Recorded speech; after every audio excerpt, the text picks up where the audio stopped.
Welcome to Offset, Larry the Big Man, and that would be two-time Stanley Cup champion and Sportsnet hockey analyst Jay Caufield. I'm Larry Richert from the Big K Morning Show at KDK.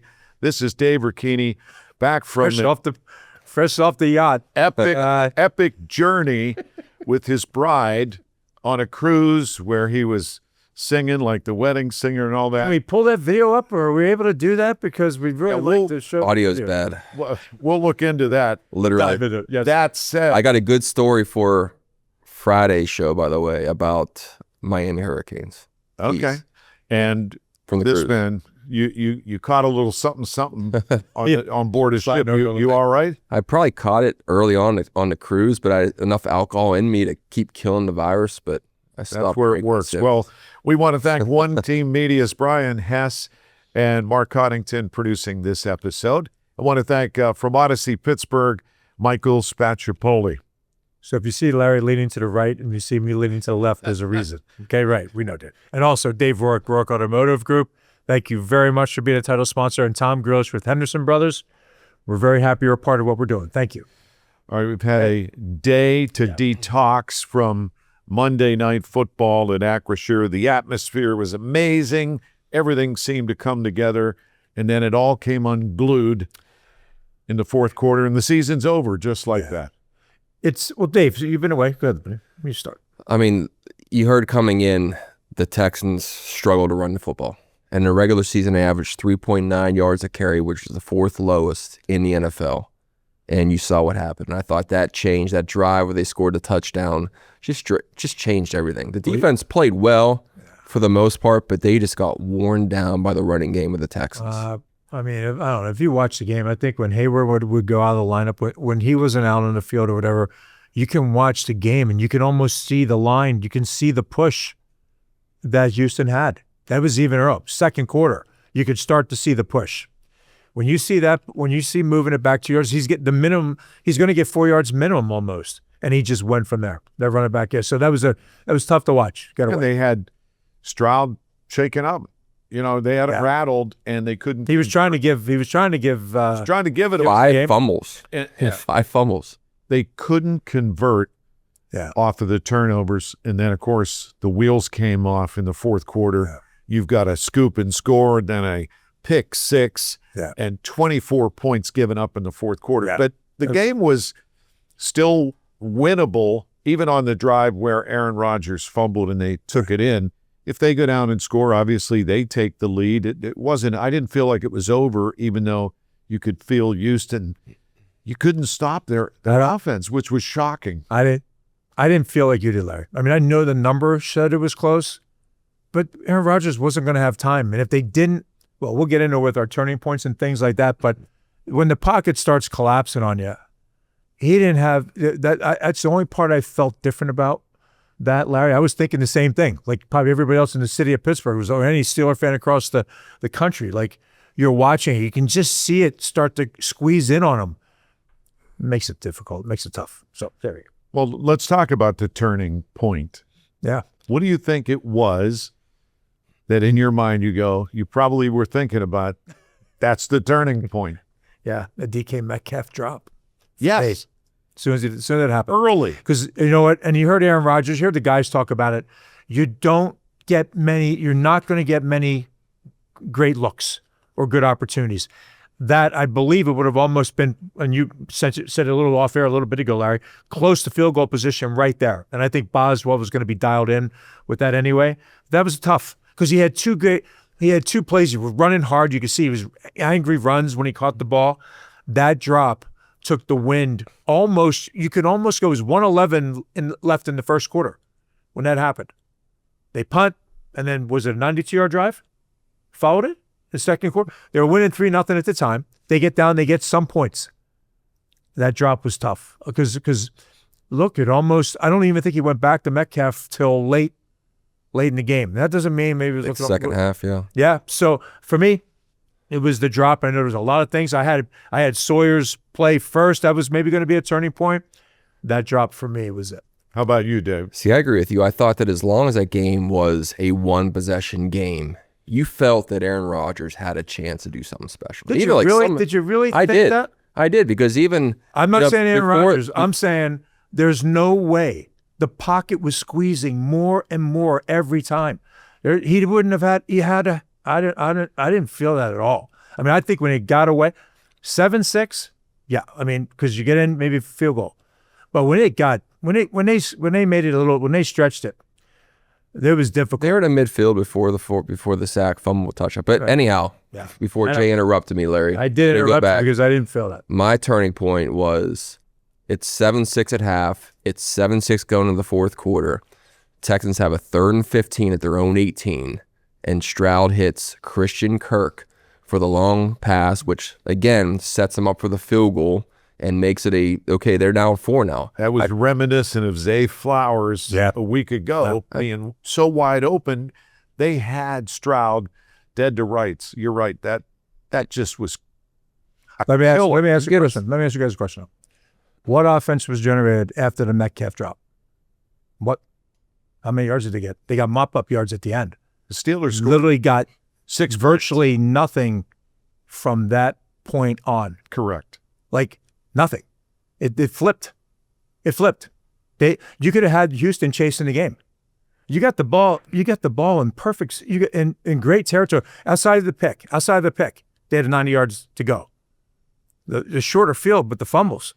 Wow. And don't forget, I didn't feel Eckler's interception. It could have been much worse. Yeah, that's what I'm saying. We were all saying together, CJ Stroud was trying to give he was bad. Yeah. He was bad. He was, I mean, that's why I think that. And I do, by the way, David, I do agree with the point that third and fifth, totally agree with that too. I agree, but I just felt like there was nothing. It's almost like you just popped the balloon when the drop. That's what it felt like. And I don't know what it's like in the building, Larry, what was it like in the stadium when it happened? Deflated. Yeah. Because you could see he was open. You could see Rodgers at him. Yeah. And you're feeling like, man, if they could get down there and score, we go up 10-0, we're going to force Stroud to even press even more, momentum-wise. And he drops it. A $30 million wide receiver who hasn't played in a month almost drops a perfect pass.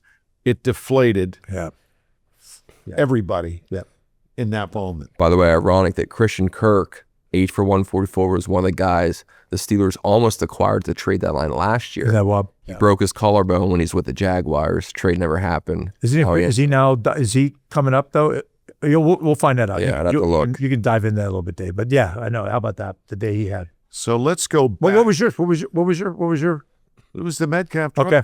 I was going to say exactly that. I know, to your point, it was at the end of the first quarter, but I felt momentum-wise, they couldn't do anything after that. And there were no downfield. I know the Calvin Austin pass later, which could have made a difference. And even, you know what? I was going to say, how about looked like Rodgers was going to go deep to Metcalf, and he got his arm. That's when he got hit in the arm. That was open. Yeah.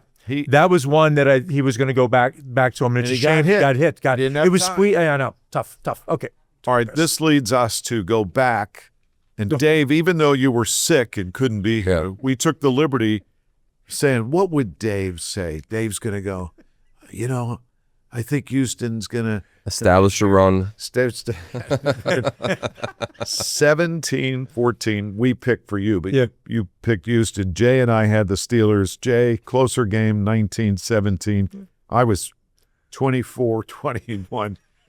But that's it. When Larry made your choice, it was one of the funnier moments. We have to say we did laugh. About time. I'll tell you, very entertaining. I am no longer making predictions about the Steelers this season in any game. But that was kind of fun.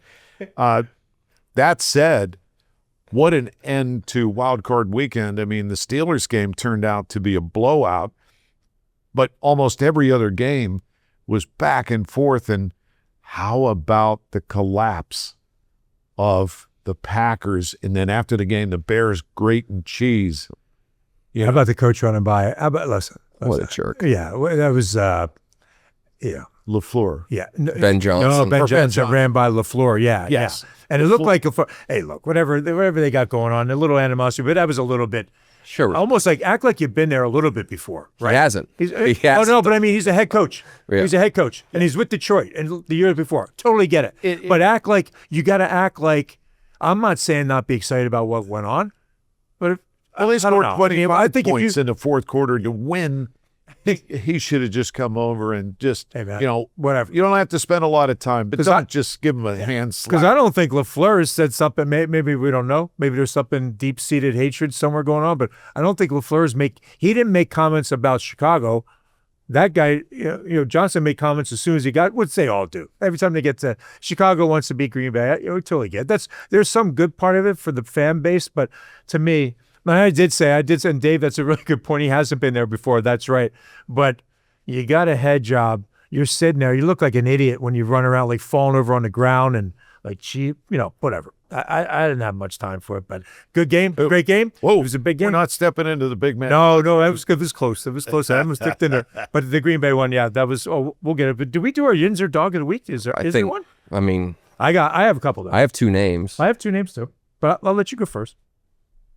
Okay. I'm going to go with the punter, Corliss Waitman. Oh, Just hear me out. okay. 6 punts, long 56, average 45 and a half, 4 inside the 20. Yep. No touchbacks. He did his job. He did his job, but I thought Joey Porter Jr. played a really good game. And I think He did. you can't blame him for the lack of run defense. I thought when Nico Collins was in the game, he held him in check. I thought he played a really good game. And even when they show replays, there wasn't a lot of holding. He wasn't getting away with anything. I thought he was stout. He got penalized a lot over the last two seasons, last year and then early this year, but he upped his game. Yeah. Jay? I had two names too. I looked at Patrick Queen because he's in the middle. The second wave was coming. They were coming at him. They were blowing through, but he had 10 tackles, 7 solo. But I had Joey Porter Jr. as well. I thought he was really good. And it helped that he was making C.J. Stroud when he had an open look. He was overthrowing him. He was a little bit. I mean, it was. Yeah. I thought he was a player. I thought he was our Yinzer Dog of the week for me too. His play over the last few games definitely solidified his position if there was any question. So, yeah, I would have loved to have gone with like Adam Thielen and because he made two nice plays. Catch. He made 2 nice plays, but it's just not enough. You couldn't go enough, and you couldn't go. Jack Sawyer. Yeah. But I'm going to stay Joey Porter Jr. All right, we'll make the original Yinzer Dog Player of the Week, Joey Porter Jr. What's in it, Larry? By the way, Well, it's funny you asked, Jay, because Dave, guess what? At the end of last week, Jay hand-delivered a tailgate package that included original Yinzer Dogs, Stanley P. Kachowski Kobasi, Babushka Mama Pierogies, and a little swag. Yeah, a little swag. Yinzer Dog hat, a T-shirt. Maybe we'll send him as a bonus a hoodie because he likes hoodies. He likes hoodies a lot. But you actually got to talk to Aaron. Yeah, he was great. And Bert Loudon was a big help. Andy Weidel was there. So you hung out with we were in the little cafeteria there that the Steelers have. It was great to get down there. We were just going to drop it off. And Dave talked to Bert and met Bert and just handed it to him. I got to give Jay credit for basically creating that. And thanks to Brian Hess and everybody involved, Doug Mariani, who put the package together. Jay, you delivered, and it was your idea. What did Aaron say? No, and I walked. You get a big so they were going out. We didn't want to interrupt anything that was going on. We were just I was in the cafeteria talking to Andy, and who's a great guy. And what Andy's done in his career as part of the GM team there, he's outstanding. So Andy, Bert took it back to Aaron, and it was really, he said, really great about it. And Bert came back in to grab me and says, hey, they're going on their walkthrough. Aaron wanted to see if come out and say hi again because I had met him. He wanted to meet Mario's bodyguard. Well, I met him at the suite at a Penguin game. And the offensive linemen, those guys were all outstanding. Honestly, Aaron Rodgers was everything you're hearing the Steelers talk about Aaron Rodgers. That's exactly how he was when I had a chance to meet him and talk to him and then seen him again. So he wanted to see. So I went out there and said hi as they were going after their walkthrough. And the first thing he said was, did you package that up? I said, no, I'm just a delivery boy. I have people for that. I have people for that. I'm a delivery boy. You were our Yinzer Dog of the week. And he found that to be very entertaining. Yeah, that's cool. Very happy. What Jay's not telling you is he scripted the second half offensive plays for the Steelers on Sunday night too. So You know what? Don't go there. Aaron Rodgers was our Yinzer Dog of the week for his performance against the Ravens, but he's handled himself this year. So I thought as good as you could, and it was very classy. And, I liked his honesty at times, and so that was really great. Yeah, it really was. And I will say one thing. You can look at the games and the excitement that he brought to the Steelers season this year. I don't think people felt it until when he got involved with it. It was at a whole nother level in this season just because of him. And your point, you felt like, hey, there's still a chance. That's how he made everybody feel. They would not have won the division or got a playoff game without Aaron Rodgers. No. And I still think the only kind of quarterback last night who had wheels. I mean, if you look at Drake May in New England, and we'll get into the other teams, but it was a quarterback that can maybe jump and get out of the pocket. Other than that, I'm just telling you, there's not. I found it looked difficult for that standpoint, but he was wonderful. He was outstanding. And Larry, your package was great. How you explained it every week for us. We think we might dive into it as a Yinzer Dog of the Week in the NHL. We might go we can't do it. Yeah, so we might bring some Yinzer Dog packages to the NHL, to the Penguins. That's what we're going to do. We're going to come up with it. We're going to package them up. It was such a good idea. We're going to have them for retail. We got the draft coming. If you want to tailgate party in a pack, we got you. You really did, Larry. How you explain it? One more time, just one more time. Give us. Jay, you'll receive. In this case, Joey Porter Jr. He could share with Dad. He can share. Yeah. Sure, Dad would love a dog or two. The original Yinzer Dog, Stanley P. Kachowski, Kobasi, Babushka Mama, Pierogies, and Yinzer Halushki. There we go. Thank you very much. You did a great job of that all year. By the way, we got a shout out from the Steeler Bar in Rome. It's called La Botticella. That's the name of the bar. Yeah. It's very famous. Everybody's been there. You name it. Franco, the Rooneys, the Bishop. I've been there 4 times.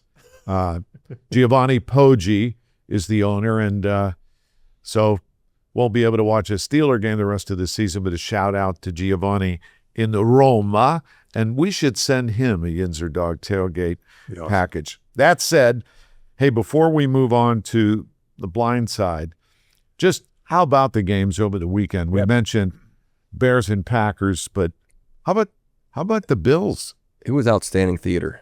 The way the first 4 games, 12 fourth quarter lead changes. The first 3 games, the teams leading at the 2-minute warning lost. Think about that. And then you start off the weekend with the Rams and Panthers. It's a 10-point spread. You're expecting a blowout, and the Panthers played great. Yeah. I mean, it was it was compelling. You couldn't take your eyes off the games. It was compelling theater. And, even shout out to the 49ers. I mean, they've just, a ton of injuries. Yeah. They get their left tackle back. They lose George Kittle in the first half. Nobody expects them to win against the defending champion Eagles. And, Brock Purdy in a trick play with Juwan Jennings. Yeah. I thought that was a gutsy effort by them, but it was great. Up until the Chargers game on Sunday night, I mean, the first 4 games were outstanding and just a lot of fun to watch. They're crushed in Philly over that loss. Well, you know what I say this about Philly, though? You didn't play your starters the week, whatever. You took guys out of the game the week before. So you lose, right? You lose. And then you get the draw that you got, right? 49ers come to town. But if you did do that and Chicago wins like they did against Green Bay, instead of having a home playoff game against the Bears in Philly, you gave that up. So even if they won, they'd have been going to Chicago when they could have had a home game. I don't think that decision didn't make any sense to me that you're giving up a chance that you wouldn't have the home game, the next one coming up. They gave it away. So, and then there's a lot of turmoil there. There's a lot going on with A.J. Brown and then the offensive coordinator, the way they're talking. What was his problem on the side? Yeah, how about the drops he had? I thought the same thing, too. I know Justin Herbert was dealing with the hand injury, but he looked really rusty on Sunday night, and he sat out the last week. Now, they had nothing. They could have played for some seeding, and I get resting him because of the injury, but he looked like he could have played. He could have used some playing time because he was not accurate. You got to keep a feel of the game. I see the part about, look, they also sat Saquon Barkley last year when he could have had the record for which that comes around. Look what they did this year, right? That doesn't come around too often. They kept him out of the lineup last year. Now we come up to here and they did it again. And you could have the argument, guys get hurt. I get it. I think all players, take a Sidney Crosby in hockey. They don't want to not be in the game feel. It's different. You can't duplicate what's going on, especially the way they practice today. So, but as a quarterback, I think he did look. He was off. I haven't seen him look that way either. Well, a lot of excitement in the playoffs and more to come. Unfortunately, that will not include the Pittsburgh Steelers. That said, explain the blind side. Yeah, well, that's calls that we watch each and every week, and it's amazing to me how we see them. And I'm even trying to go ones that are not difficult or whatever. And I had a couple. I mean, I had multiple. I know Dave has one. I'll let him have his one. I don't want to jump on that one. But the first one, the 49ers playing the Eagles. And Jalen Hurts is scrambling, slides. Almost simultaneously, the 49ers going down to hit him, right? Going to hit him. And you can see it like as soon as it makes you think, like, are they just trying to give this game and move it? He slides, they gets a late hit. That was one that I couldn't stand. It's the game of football. If you wait till the last second to slide, that's on you. That's on the quarterback. Because if you're running after a guy, and I know what that feeling is like, you're chasing a guy down and you go and then right before he just drops down or slides and gives himself up, you have to be smart and not get into him. But they did. I thought that was a bad call. And the other one I couldn't believe, Josh Allen quarterback sneak. And how short was he, Dave? How short was it? Yard and a half. Yard and a half. And the guy across the line calls it a touchdown. No, I was rooting. I wanted, Josh Allen's effort was unbelievable. But he was a yard and a half short. And the one guy I was watching who has a clear look gives him a touchdown. I'm like, oh my God, I don't get it. So that's my only ones. That's the calls. And I'm sure there was so many other ones, but those two, can't believe it. I can't believe. And you know what else I have to say? If there's a catch or a not catch, and they show us a replay that it's hitting the ground, why don't they just do the thing and buzz down for that? You shouldn't have to, when they know it's incomplete. Just buzz down. And you know it's incomplete, not have to have the coach. Yeah, what's the verbiage they use now about the replay? What is it? During the course of the game? Replay assist. Replay assist. Just send it down and it's a complete or it's not. How about assist us to get the right call? Yeah. Gene Steratore is a Pittsburgh guy who's former, he's CBS's guy. I love that they go to him because he's observant and many times he'll explain and I love when he says, no, they got it wrong.